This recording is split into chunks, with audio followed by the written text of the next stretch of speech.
ভার্সিটিতে এসে র্যাগিংয়ের শিকার হয়ে বিব্রতকর পরিস্থিতিতে পড়া খুবই স্বাভাবিক ব্যাপার। তবে পাত্রের মা সরাসরি বিয়ের প্রস্তাব দেয়, তাও ভার্সিটিতে এটা জানা ছিল না।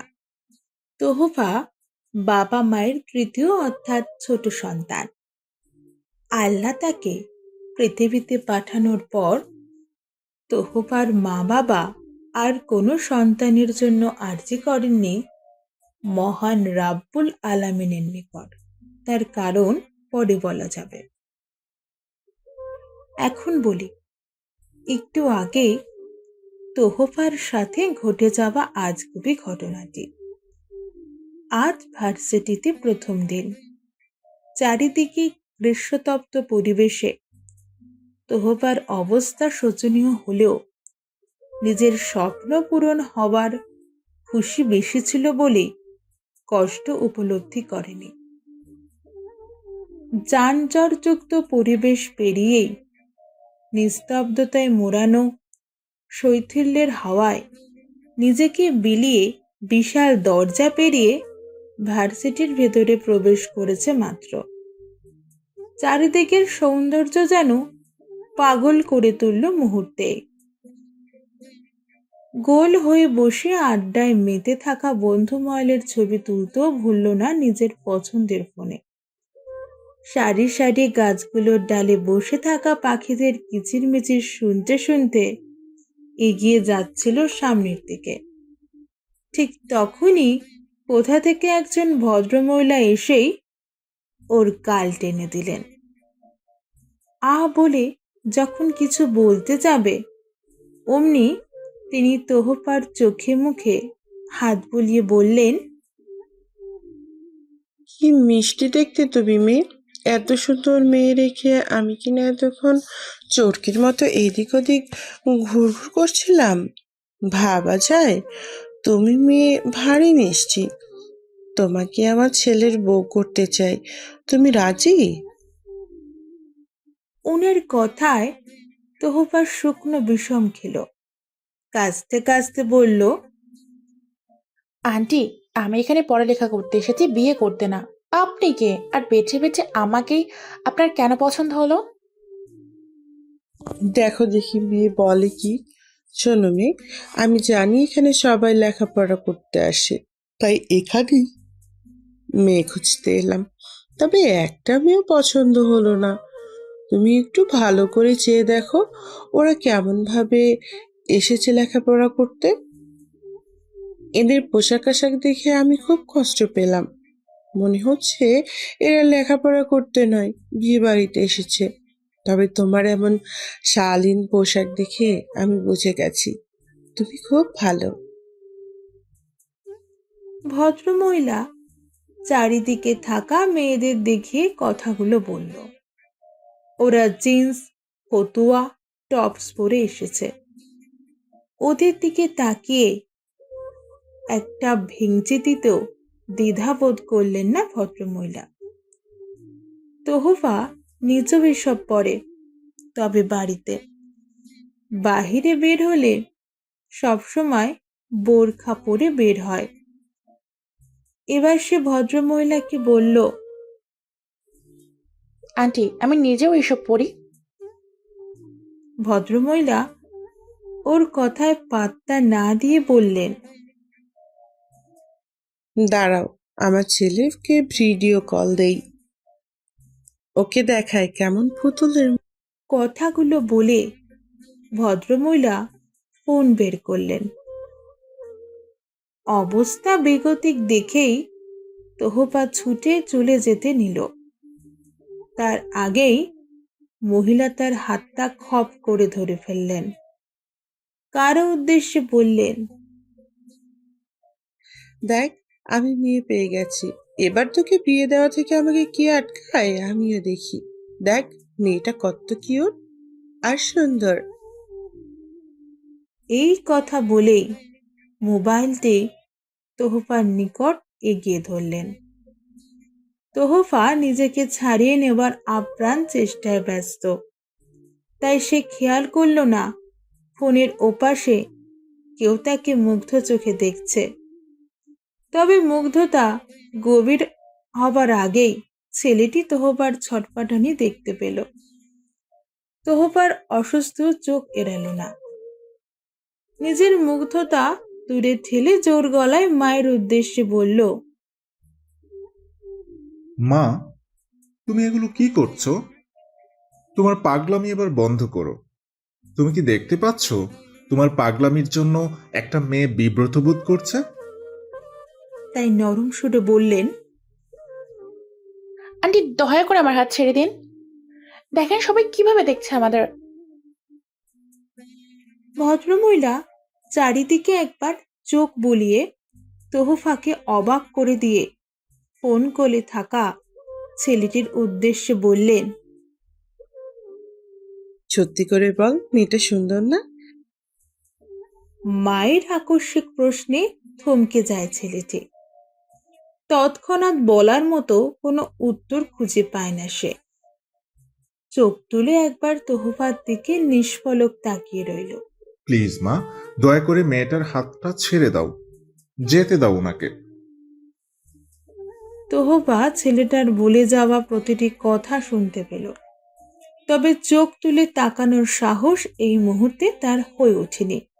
কি একটা বিচ্ছিরি অবস্থায় তাকে পড়তে হলো ভেবেই তার খারাপ লাগছে। সতেজ মনটা বিগড়ে দিলেন এই ভদ্রমহিলা। ইচ্ছে করছে দু চারটে কড়া কথা শুনিয়ে দিতে, তবে কেন জানি নিজেকে কঠিন করতে পারল না। কোথায় বসে এসব করছো তুমি মা?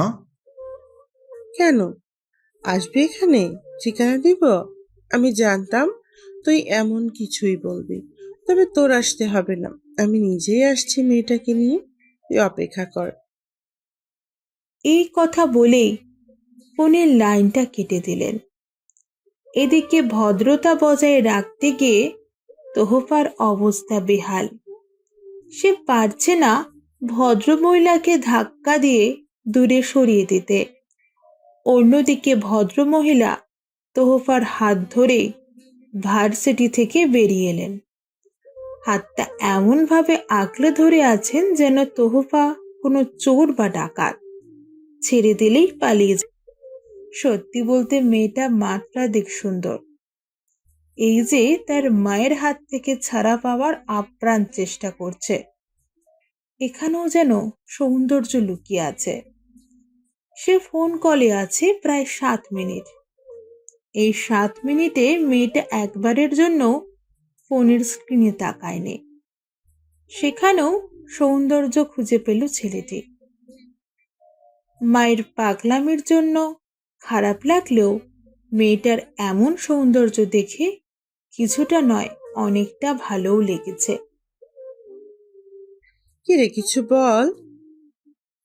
হঠাৎ মায়ের কথায় ছেলেটি সম্বিত ফিরে পেল। বিচলিত কণ্ঠে বলল, তোহফা ভদ্রমহিলার কথা শুনে অবাক না হয়ে পারল না।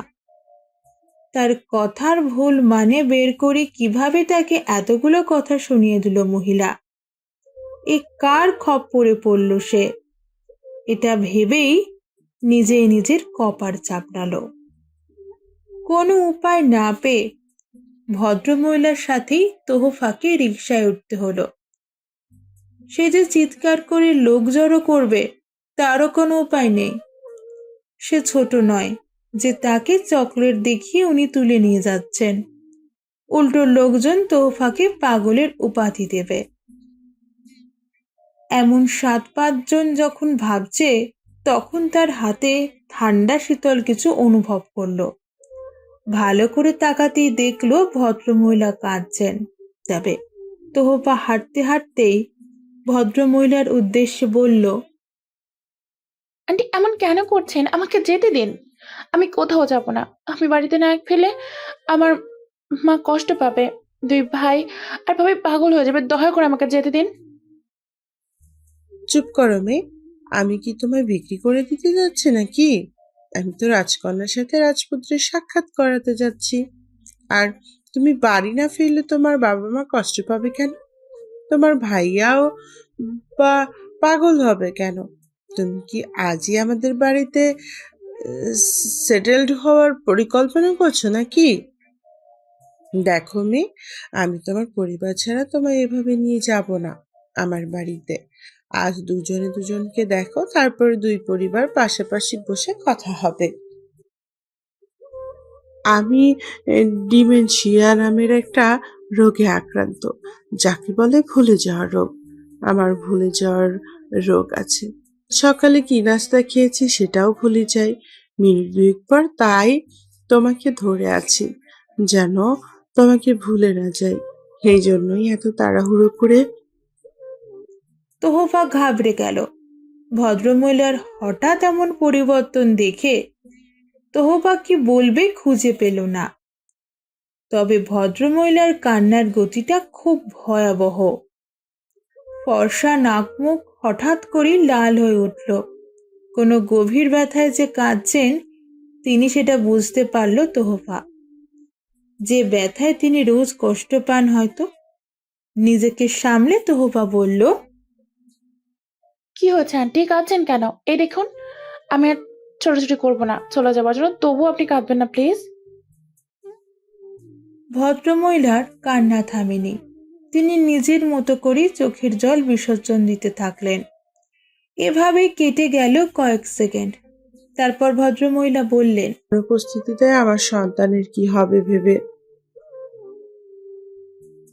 ভদ্রমহিলা নিজের কথা শেষ করেই আবারও কাঁদতে শুরু করলেন। অন্যদিকে তোহফা অবাক নয়নে তাকিয়ে রইল ভদ্রমহিলার দিকে। বয়স কত হবে ওনার? 48 বা 47 হবে হয়তো। তবুও চেহারার জৌলুস কেমন চকচক করছে। চোখের জলের প্রতিটা ফোঁটা মুক্তোর মতো ঝরে পড়ছে অধর বেয়ে। জৌলুস চেহারা কেমন পাংশুটে হয়ে গেছে। একটু আগের অস্বস্তি কাটিয়ে তোহফা এবার নিজে থেকে ভদ্রমহিলার হাত দুটো আঁকড়ে ধরে বলল, এভাবে কাঁদবেন না আন্টি, আমার খারাপ লাগছে। আপনার সাথে কোনো রকম কথা না বাড়িয়ে আমি চলে যাব। দেখাও করবো আপনার ছেলের সাথে, তবুও আপনি কাঁদবেন না প্লিজ। কাউকে কাঁদতে দেখলে আমার কষ্ট হয়। তোহফার আবেগপ্রবণ কথায় ভদ্রমহিলা নিজের কান্নার গতি কমিয়ে দিলেন। তোহফাকে বুকে জড়িয়ে নিয়ে চোখ বুজে দীর্ঘ এক শ্বাস টেনে নেন বক্ষস্থলে। তার বিশ্বাস এই মেয়েই হবে তার সহজ সরল ছেলের জীবন সঙ্গী। গ্রীষ্মতপ্ত পরিবেশ হুট করে ক্ষুব্ধ হয়ে উঠল। শুভ্র নির্মল আকাশে জমতে শুরু করল কালো মেঘ। গরুম গরুম আওয়াজে গর্জন করে উঠল গগন। গগনবিহারী পাখির দলেরা ছোটাছুটি করে আপন নেড়ে ফেরার চোখে কাজল আছে, যেটা সে এখানের ফুটপাতের দোকান থেকে কিনে নিয়ে গিয়েছিল। এই ফুটপাতের দোকানের সামনে এলেই তার প্রয়োজন না হলো কেন জানি চুড়ি ও কাজল না নিয়ে গেলে মনটা আকুলি বিকুলি করতে থাকে। মনে হয় অনেক বড় কিছু সে নিতে পারেনি। তার এমন স্বভাবের সাথে তার পরিবারের লোকজন পরিচিত। তবে এই ভদ্রমহিলা নিশ্চয়ই পরিচিত নন। তাই তোহফা চেয়েও আজ ফুটপাতের শখের চুড়ি দেখে নিজের পা দুটিকে স্থির করল না দোকানের সামনে। তার পায়ের গতিবিধি সামনের ভদ্রমহিলার সাথে তাল মিলিয়ে চলছে। ভদ্রমহিলা তোহফার দিকে তাকিয়ে বললেন, সামনেই আমার ছেলে একটা মিটিং করছে। অবশ্য এটা আমি ভুলে যেতাম, তাই দেখো ফোনের ডায়েরিতে লিখে বারবার সেখানে চোখ বোলাচ্ছি যেন ভুলে না যায়। ডাক্তার বলেছেন ধীরে ধীরে আমার এই রোগ ঠিক হয়ে যাবে। আমার ধারণা তুমি আমার ঘরে পুত্রবধূ হলেই আমি অর্ধেক সুস্থ হয়ে যাব ইনশাল্লাহ। ভদ্রমহিলার কথায় তোহফা জোর করে নিজের ঠোঁট জোড়া প্রসারিত করিল। তার কথায় এখন মন খারাপ করলে হয়তো তিনি কষ্ট পাবেন, এটা ভেবেই এমনটা করা। কিছু দূর হাঁটার পর তোহফা খেয়াল করলো সেই মা জাননী রেস্টুরেন্টের ভিতরে ভদ্রমহিলা হারিয়ে ফেলল। বাগরুদ্ধ হয়ে ড্যাব ড্যাব করে তাকিয়ে রইল ছেলেটার মুখপানে। ততক্ষণে ছেলেটা উঠে দাঁড়িয়েছে। নিজ দায়িত্বে তার মাকে চেয়ার টেনে বসিয়ে দিয়ে সুন্দর একটা হাসি দিয়ে তোহফার উদ্দেশ্যে বলল, বসুন। আমি খুবই দুঃখিত আমার মায়ের ব্যবহারে। অবশেষে সে আপনাকে জোর করে ধরে নিয়েই এলেন। দয়া করে কিছু মনে করবেন না, মা এমনই। আমি নিজ দায়িত্বে আপনাকে বাড়িতে পৌঁছে দিব। প্লিজ এখানে বসুন। আওয়াদের কোনো কথাই তোহফার কর্ণকুহরে পৌঁছায়নি, কারণ তোহফা তখনও আওয়াদকে দেখে গভীর ঘোরের মাঝে ডুবে আছে। আওয়াদের কথা শুনবে কি করে? সে তো আওয়াদকে দেখার নেশায় তলিয়ে যাচ্ছে ধীরে ধীরে। এত সুন্দর কোনো পুরুষ হলে রোজ প্রতিটি মেয়ে নির্ঘাত হার্ট অ্যাটাক করে হাসপাতালে ভর্তি হবে। তোহফা নিজেকে সংযত করে ফাঁকা চেয়ার টেনে বসল। মাথা নিচু করে নিজের হাত নিজেই ফুটতে থাকলো। যুদ্ধ করতে রইল নিজের মন ও পল্লব জোড়ার সাথে। এমন অস্বস্তিকর পরিস্থিতিতে সে জীবনেও পড়েনি। তোহফাকে আরো লজ্জায় ফেলে দেওয়ার জন্য ভদ্রমহিলা বললেন, বলছি না আমার ছেলে দেখতে মাশাআল্লাহ সুন্দর। দেখলে মেয়ে, তুমি চোখ ফেরাতেই পারছিলে না প্রথম দেখায়। ভদ্রমহিলার কথায় তোহফার অস্বস্তি দ্বিগুণ বেড়ে গেল। সে পারছে না এখান থেকে ছুট লাগিয়ে পালিয়ে যেতে। মহিলাটি জোর করে ধরে নিয়ে এসে এখন আবার লজ্জায় ফেলছে। তোহফার এমন অবস্থা দেখে আওয়াজ মুচকি হাসল। মায়ের উদ্দেশ্যে বলল, মা, চুপ করবে? একে তো তুমি উনাকে জোর করে ধরে নিয়ে এসেছো, তার উপর এভাবে লজ্জা দিচ্ছ কেন? আসলে উনি মুগ্ধ হয়ে আমায় দেখছিলেন না, এটাই দেখছিলেন তুমি ছেলের জন্য যে এভাবে মেয়ে খুঁজতে বের হয়েছ। এভাবে চলে যাবেন? একটা কফি অন্তত খেয়ে যান। না, আমি বাড়ি যাব। আমার মা কান্না করছে নাকি আমার ভাইয়াও টেনশন করছে। আমি বাড়ি যাব, আমি বাড়ি যাব। বাড়ি যাব বলেই তোহফা উঠে দাঁড়ালো। সাথে সাথেই তার বসে থাকা চেয়ারটি উল্টে পড়ে গেল। চেয়ার পড়ে যেতেই আশেপাশের মানুষেরা তোহফার দিকে তাকালো। তোহফা আবারও লজ্জা পায়। কাউকে কিছু বলার সুযোগ না দিয়ে জোর পায়ে হাঁটা দিল। আওয়াদের সাথে ওর মা অবাক হয়ে যায় তোহফার আচরণে। পাশে থাকা নীল ছাতাটা হাতে নিয়ে তোহফার পিছন পিছন ছোটে আওয়াজ। মুখোমুখি দাঁড়িয়ে ছাতাটা বাড়িয়ে দিয়ে বলল,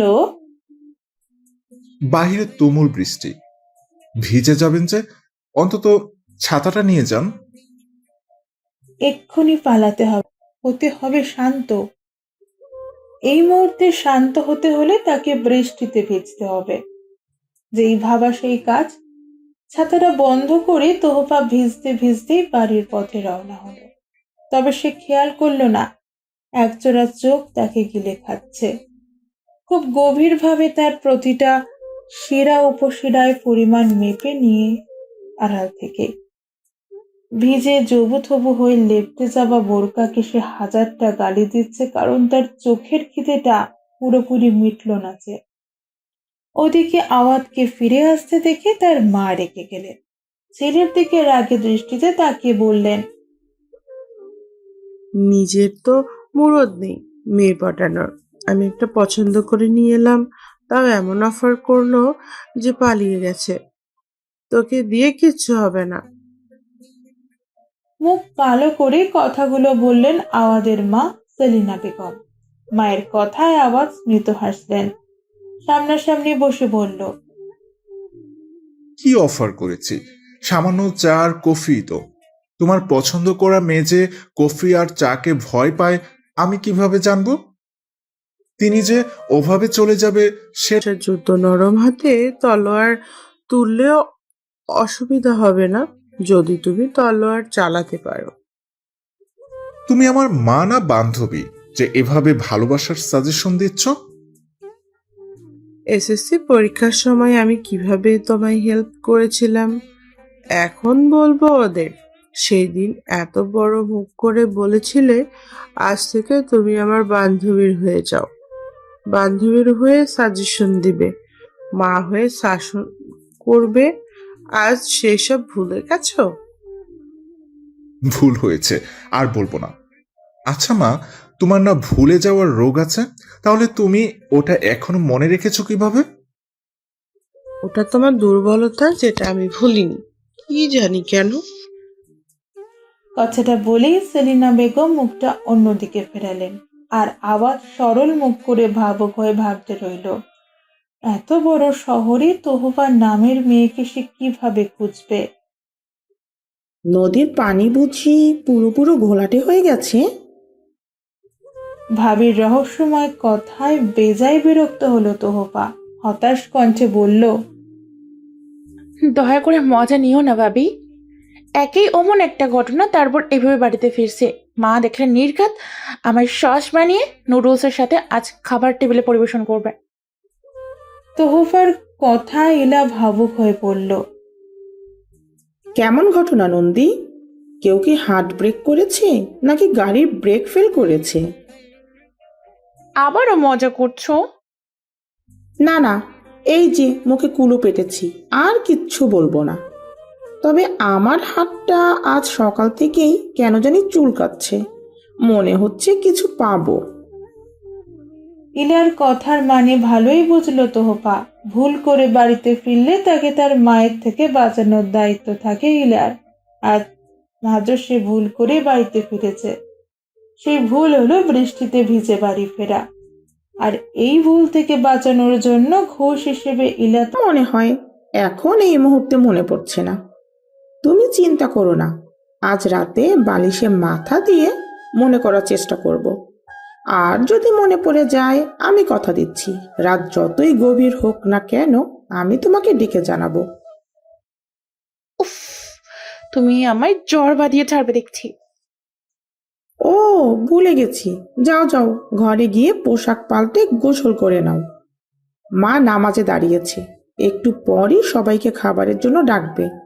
তোমার দেরি হলে নিশ্চিত আজ তোমার গর্দান নিয়ে নেবে। কিছু জিজ্ঞেস করেছিল?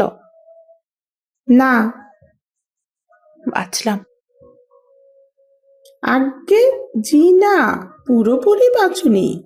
ঘর থেকে যাবার আগে মায়ের পার্স থেকে যে 256 টাকা গায়েব করেছো, সেটার জন্য মা বাড়িতে তুল কালাম করেছে।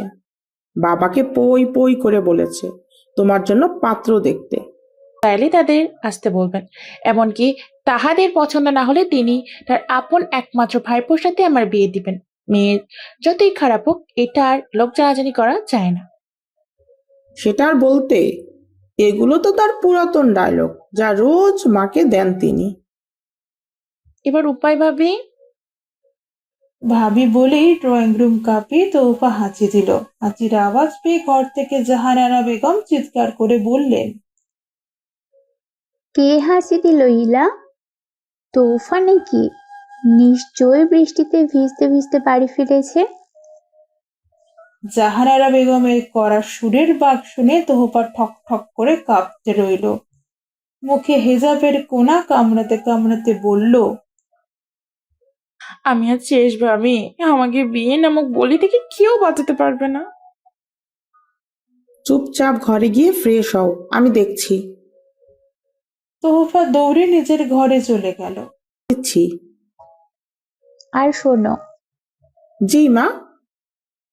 তোমার সহজ সরল ননদিনীকে বলো খাবার খেয়ে যেন একটা নাপা এক্সট্রা খেয়ে নেয়, না হলে জ্বর আসতে পারে। কেন মা? তোমরা ভুলে যাও আমরা তোমাদের পেটে নিয়েছি, তোমরা আমাদের নাওনি। এই ভারী বর্ষণে ছাতা ছেঁড়া মানুষ ভিজতে ভিজতে বাড়িতে ফেরে। তোমার ননদ কি আগে থেকে জানতো নাকি দুপুর নাগাদ বৃষ্টি হবে? জানতো না তো, এই জন্যই ছাতা নিয়েও যায়নি। অবশেষে কি হয়েছে? বৃষ্টিতে ভিজতে ভিজতেই বাড়ি ফিরেছে। অবশ্যই এটা তুমি না জানালেও আমি জানি। তোমার মতো আমি তো তাকে মাথায় নিয়ে নাচি না, শাশুড়ি মায়ের কথায় আর কোনো টু শব্দ করল না ইলা। তার শাশুড়ি মা বেজায় একজন গম্ভীর মানুষ, সবসময় গম্ভীরতা মুখে বজায় রাখে। অন্যদিকে তার শ্বশুর মশাই একজন দিল খোলা মানুষ, হাসি ঠাট্টা গল্প করেই মানুষের সাথে অল্পতেই মিশে যেতে পারে। শাশুড়ি মায়ের মতো হয়েছে তার স্বামী তৌসিফ, একদম মায়ের কার্বন কপি। পুরুষলিঙ্গ বাদ দিলে মায়ের সবকিছুই সে পেয়েছে। কখনো কোনো ভুল হলে পরিবারের থেকে ঠিক তার স্ত্রীকে বাঁচিয়ে নেয়। বউয়ের সাথে কখনোই মাকে গুলিয়ে ফেলে না, যখন যার যেটা দরকার তখনই তাকে সেটা দিয়ে দেয়। একজন বড় সন্তান হিসেবে সে উৎকৃষ্ট, একজন বড় ভাই, ভাসুর, স্বামী, সব দিক থেকে সে মাশাআল্লাহ। শুধু স্বামী কেন, এই পরিবারের প্রতিটা সদস্য যেন নিজ নিজ জায়গায় নিখুঁত মানুষ। ননদ, শাশুড়ি, দেওর, যা সবাই নিজের জায়গা থেকে ভালো মনের মানুষ। ইলা মাঝে মাঝে আফসোস করে শুধু নিজের অক্ষমতার জন্য। তবে এই পরিবারের একটা মানুষও তাকে তার অক্ষমতার জন্য চোখ তুলেও কখনো কথা বলেনি।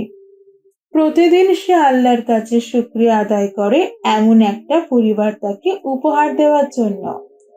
নিজের ভাবনায় মশগুল থাকায় সে খেয়াল করেনি তার শাশুড়ি জায়নামাজ তুলে তার দিকে এগিয়ে আসছে। জাহানারা বেগম ইলার কাঁধে হাত রাখতেই ইলা লাফিয়ে ওঠে। জাহানারা বেগম কিঞ্চিত হাসে, প্রশ্ন করে, আবারও সবাইকে নাম্বার দেওয়া শুরু করছো ইলা? ইলা সামান্য চমকায়। এই মানুষটা কিভাবে যেন তার মনের খবর ধরে ফেলে। একজন মা যেমন সন্তানের মনের খবর পড়তে পারে, তিনি ঠিক তেমনই। ইলা মাথা চাকিয়ে না বলতেই জাহানারা বেগম বললেন, আচ্ছা, তোমার হিসেবের খাতায় আমার রোজ কত নাম্বার দাও বলো তো শুনি। আচ্ছা। ইলা কাপড়ে হাত মুছতে মুছতে নিজের ঘরের দিকে এগিয়ে যায়। ঘরে ঢুকেই দেখে ফোনটা বাজতে বাজতে কেটে গেছে। হাতে ফোনটা নিয়ে দেখলো একটা অচেনা নাম্বার থেকে 32 বার কল এসেছিল। ইলা ভারী অবাক হলো এমন কাণ্ড দেখে। তার জানা মতে এটা পরিচিত কারো নাম্বার নয়। তাহলে কল ব্যাক করার আগে আবারও ফোনটা বেজে ওঠে হাতের মধ্যে। ইলা রিসিভ করে, আসসালামু আলাইকুম। ওয়ালাইকুম আসসালাম। জি, কাকে চাই? আসলে আমি একটা ফোন পেয়েছি, যেটা এই মুহূর্তে আমার কাছে। ফোনের ইমার্জেন্সি বাটনে ক্লিক করতেই আপনার নাম্বারটি পেলাম, কিন্তু ফোনটা কার এটা আমি জানি না।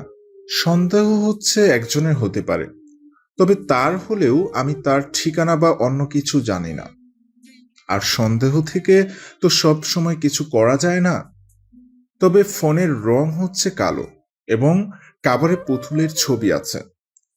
আর কিছু জানতে পারিনি কারণ ফোন লক করা। ইলা চিন্তিত হয়ে ভাবে ফোনটা কার। সে বুঝতে পারলো না, তাই সে নিজের কল লিস্ট চেক করলো। আজ সকাল থেকে কাজের সাথে কথা বলেছে। অবশেষে তার মনে পড়লো ফোনটা আর কারো না, তোহফার। ইলা ফোনের লাইনটা না কেটেই ছুটল তোহফার রুমে। রুমের সামনে এসে টোকা দিতেই তোহফা ভেতর থেকে আওয়াজ দিল, আমি আসছি ভাবি, 2 মিনিট।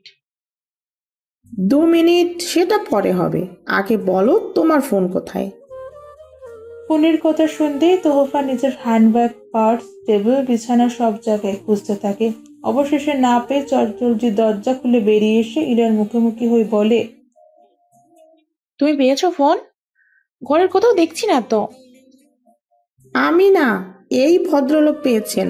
তিনি ইমার্জেন্সি বাটনে চাপ দিয়ে আমার নাম্বার পেয়েছে, তাই আমাকেই কল করে। ভিজিয়ে নির্লিপ্ত দৃষ্টি মেলে কোন নাম্বারে চোখ বুলিয়ে নিল। হঠাৎ করে তোহফা উপলব্ধি করলো তার চারিপাশ অন্ধকারে আবৃত হয়েছে। অন্যদিকে আওয়াজ বলিষ্ঠ কণ্ঠে আবারও বলল, তোফা, কথা বলুন। ব্যাস, আর কিছু শুনতে পেল না। তার আগেই তোহফা নিস্তেজ হয়ে ফ্লোরে লুটিয়ে পড়ল। হাত থেকে ফোনটা ছিটকে নিচে পড়ে তোহফার মাথায় কিঞ্চিত দূরেই ফোনটা পড়ে রইল অবহেলায়। ফোন কলের ওপাশ থেকে আওয়াজ বলতে রইল, তোফা, শুনছেন? তোফা, শুনতে পাচ্ছেন? তোফা, কথা বলুন। তবে তোহফার কোনো উত্তর ওপাশ থেকে পেল না। আওয়াজ চুপ করে না, থেকে অনবরত বলতে রইল। তোহফা, আপনি কি আমায় শুনতে পাচ্ছেন না? তোহফা, কিছু বলুন। কিছুক্ষণ পিনপতন নীরবতা পালন করলো। অবশেষে আবারও কিছু বলতে চাইতেই শুনতে পেল কেউ বলছে, তার মা তাকে জড়িয়ে ঘুমিয়ে আছে। চারিদিকে একবার চোখ বুলিয়ে বোঝার চেষ্টা করলো এই মুহূর্তে সে কোথায়। খেয়াল করলো নিজের বিছানায় শুয়ে আছে। উত্তরের জানালা গলে সূর্যের তেজি রশ্মি চোখে মুখে আছড়ে পড়ছে। ফুরফুরে বাতাসে জানালার পর্দা টিরটির করে কাঁপছে। ঘড়ির কাঁটা এখন কোথায় থেমেছে সেটা তোহফা জানে না। ঘরের সাদা রঙের দেওয়ালের চারিদিকে চোখ ঘুরিয়ে সময় দেখার জন্য দেওয়াল ঘড়িটা খুঁজলো। অবশেষে না পেয়ে তার মনে পড়ল ঘড়িটা নষ্ট হয়ে গেছে 2 দিন আগেই। ছোট ভাই তৌহিদ বলেছে শুক্রবার একটা নতুন ঘড়ি কিনে নিয়ে আসবে। তোহফার মাথা প্রচন্ড পরিমাণে ভারী হয়ে আছে। কোনো মতে ডান হাতটা সরিয়ে মাথায় দিতেই জাহানারা বেগমের ঘুম ছুটে গেল। তিনি চোখ খুলে তাকাতেই দেখলেন তোহফা জেগে আছে। ধরফড়িয়ে উঠে বসলে তোহফার মাথায় গলায় হাত দিয়ে কিছু একটা বোঝার চেষ্টা করলেন। কিছুক্ষণ পর বুকে মমতার সাথে জড়িয়ে নিলেন তোহফাকে। মায়ের বুকের সাথে তোহফা বেড়ে যায়। দুটি অন্ধকার নেমে আসে, মনে হয় পুরো পৃথিবী নিয়ে আমি ঘুরছি। তোহফাকে অন্য মানুষকে দেখে জাহানারা বেগম বলেন, কি ভাবছো? হুম, সেটা জিজ্ঞেস করেছি। কিছু না। ফ্রেশ হয়ে নাও, আমি নাস্তা নিয়ে আসছি।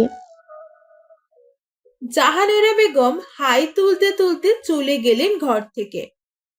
ওদিকে তোহফা মগ্ন হয়ে শুধু আওয়াজের কথাই ভাবতে রইল। ইস, মানুষটা কি ভাবলো কে জানে। আচ্ছা, সে যখন জ্ঞান হারিয়েছিল তখনই কি আওয়াজ ফোন করেছিল? কিছু বুঝতে পারেনি তো? যদি ভুল বুঝে তার জন্যই তোহফার এই অবস্থা হয়েছিল, কেমন হবে তখন? ধুর, কি হবে? তার সাথে কি তোহফার দেখা হচ্ছে নাকি? দেখা করার কথা ভাবতেই তোহফা লাফিয়ে উঠে বসলো। তার অতি শখের মোবাইল ফোনটা যে তার কাছেই রয়ে গেছে। এবার উপায়? ফোনটা যতই তার কাছে থাকুক সে ভুলেও যোগাযোগ করবে না ওই লোকটার সাথে। তাহলে মোবাইল মোবাইল পাবে কিভাবে? আচ্ছা, কুরিয়ার করতে বলবে, না হোম ডেলিভারি করতে বলবে ফোনটা। না, কিছু করা যাবে না। লোকটা তাহলে বাড়ির ঠিকানা পেয়ে যাবে। তাহলে কি করবে ভাবে উত্তর দিল। ভালো। ইলা টি টেবিলে খাবার রেখে নিজেও তোহফার গা ঘেঁষে বসে বলল, এভাবে ভয় দেখাতে আছে পচা মেয়ে? সবাই তো প্রায় পাগল হয়ে যাচ্ছিল। তোহফা মন খারাপ করে উত্তর দিল, আমি ইচ্ছে করিনি ভাবি, বিশ্বাস করো। তোহফার আহ্লাদি কথায় দুই যা একসাথেই হেসে দিল। তারাই বাড়িতে পা রাখার পর বুঝতে পেরেছেন তোহফা এই বাড়ির প্রাণ। তোহফার কিছু হলে পরিবারের প্রতিটি সদস্য পাগল হয়ে যায়। কারণ নেওয়া খাবার ঠিক থাকে না। সময়ের কাঁটা কোথা থেকে কোথায় গিয়ে থামে তারও কোনো দিক থাকে না। পরিবারের প্রতিটি মানুষ দিক বিদিক শূন্য হয়ে ঘুরতে থাকে। তারা শুনেছিল একদিন তোহফা পড়ে গিয়ে মাথা ফাটিয়ে ফেলেছিল কোনোভাবে। সেই কি কান্না! সেই কান্না সহ্য করতে না পেরে তৌসিফ আর তৌহিদ 2 দিন নাওয়া খাওয়া ভুলে বোনকে নিয়ে এদিক ওদিক ঘোরাঘুরি করেছে, শুধুমাত্র তার কান্না থামানোর জন্য। তোহফা কান্না করায় বাড়িওয়ালা বিরক্ত প্রকাশ করেছিল। সেই বিরক্ত এক সময় কথা কাটাকাটি পর্যায়ে চলে যায়। বাড়িওয়ালা সেদিন রাগের বশে বোমাকে কাছে টেনে নিয়ে বলল, দোয়া করি আল্লাহ যেন তাকে জান্নাতুল ফেরদৌস দান করেন। ইলার কথায় লিমা বলল। ইলা লিমাকে জড়িয়েই তোহফাকে বলল, ফ্রেশ হয়ে এসো, মা এসে যদি দেখে তুমি এখনো ফ্রেশ হওনি তাহলে রাগ করবে। ভাবির কথায় তোহফা একটু ভাব নিয়ে বলল, তুমি ছোট ভাবিকে এমন ভাবে জড়িয়ে আছো, মনে হচ্ছে আমি না সে অসুস্থ। এই মুহূর্তে আমি হিংসা অনুভব করছি। তোহফার কথায় দুই যা হেসে দিল। দুজনে এগিয়ে এসে তোহফাকে বুকে জড়িয়ে নিল পরম আদরে। তোহফা দুই ভাবির গালি টুকটুক করে দুখানা চুমু দিল। তিনজনই একসাথে খিলখিল করে হেসে উঠল। তাদের হাসির ঝংকার ছড়িয়ে পড়ল পুরো ঘরময়। সেই শব্দে দুই ভাইও চলে এলো তোহফার ঘরে। এমন সুন্দর পরিবেশে নিজেদেরও সামিল করতে ভুলল না তারা। সবাই মিলে তোহফাকে ঘিরে ধরল। মধ্যবনী হয়ে তোহফা জলজল করে উঠল হীরার মতো। একসাথে তাদের দেখে জাহানারা বেগম এবং আরিফুল ইসলামের চোখ জুড়িয়ে যায়। মহান রাব্বুল আলামিনের নিকট শুকরিয়া আদায় করতে বলে উঠলেন, আলহামদুলিল্লাহ। তাদের সংসারের মধ্যবনী যেন সবসময় এমন হাসি খুশি থাকে। স্ত্রীর নিকট কৃতজ্ঞতার দৃষ্টিতে আরিফুল ইসলাম তাকালেন, চোখের কোণে খুশির জল। পর্দার আলের থেকে তার সুখী সন্তানদের দেখে স্ত্রীকে বাহুডোরে বেঁধে নিয়ে বললেন, কৃতজ্ঞতা স্বীকার করছি আল্লাহর নিকট। আলহামদুলিল্লাহ, তিনি তোমায় আমার জন্য নির্বাচন করেছে। এমন স্ত্রী হলে ইনশাল্লাহ এমন একটা সুখী পরিবার সবাই পাবে। স্বামীর কৃতজ্ঞতা স্বীকারে জাহরারা বেগমের চোখে অশ্রু জমল। তবে চোখের জল আড়াল করে তিনি বললেন, হয়েছে, আর ঢং করতে হবে না, খেতে দিচ্ছি, আসো। আরিফুল ইসলাম বেজায় মুখ কালো করে বলল, এই হচ্ছে মহিলা মানুষের রূপ। বদনাম করলে রেগে যায়, সুনাম করলে ঢং দেখায়, চত্বর। রাগ দেখেই আরিফুল ইসলাম চলে গেলেন। জাহানারা বেগম নিজের চোখের জল আড়াল করে ছেলে ও বউদের উদ্দেশ্য করে বললেন, বোনকে আদর করা হলে সবাই খেতে এসো। এই মেয়ের আদর খাওয়া একটা বদ অভ্যাস হয়ে দাঁড়িয়েছে। যত শীঘ্রই পারি বিয়ে দিয়ে বিদেয় করব। এই এক মেয়েই আমার সংসারে ঝড়ের তাণ্ডব তোলার জন্যই যথেষ্ট। এই মেয়ের জন্য যত ক্ষতি সব বক্ষস্থলের ভিতরেই হয়, বাইরে তো সাজানো গোছানো শোপিস হয়ে রয় সবাই। মায়ের অভিযোগে তোহফা মুখ ভার করে ভাইদের দিকে তাকালেই তারা একসাথে বলে ওঠে, এ আকাশের শুভ্র হাসি আমরা বড্ড বেশি ভালোবাসি। রাগ করে না চাঁদের কোনা, আনবো কিনে রাজপুত্র সহ তিমির রাতের চাঁদের জ্যোৎস্না। ভাইয়ের কবিতায় এবার খিলখিল করে হাসলো তোহফা। একসাথে দুই ভাইয়ের বুকে পরম আদরে মিশে গেল। এমন ভাই বোনের বন্ধন দেখে ইলা লিমাও হাসে। তাদের এই বন্ধন দেখতে ভালোই লাগে। সংসারের খুশি ধরে রাখতে তারা চায় তোহফা সারা জীবন এমন আদরেই থাকুক সবার মাঝে।